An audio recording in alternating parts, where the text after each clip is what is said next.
जो इल्लल्लाह का कलमा है वही हम सब के सीने में, जो डर डर के ही जीना है, मजा कैसा इस जीने में।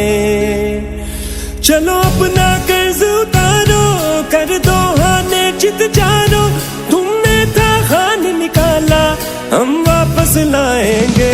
उठ जादू बंदे आवे, कदर कर ले जो मिले आवे, न बोले खान तो भी बाद हाँ पैदा तो हिले आवे।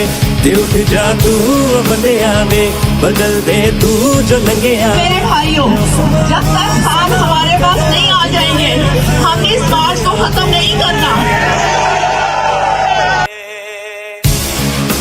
ला इलाहा इल्लल्लाह। ऐ अल्लाह तेरे सिवा हम किसी के सामने नहीं झुकते,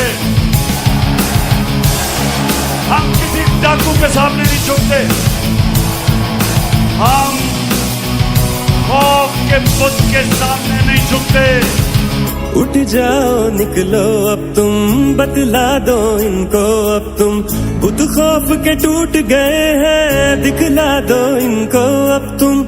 चाहे ये जुबान भी ले ले, ये हमारी जान भी ले ले, हक की दीवार बने हम, पिघला दो हमको अब तुम। कब तक ये सब सहना है, मिलकर इनको कहना है, तुम अपने तीर चला लो सीने पर खाएंगे। उठ जादू बंदे आवे, कदर कर ले जो मिले आवे। निकलो पाकिस्तान की खातिर।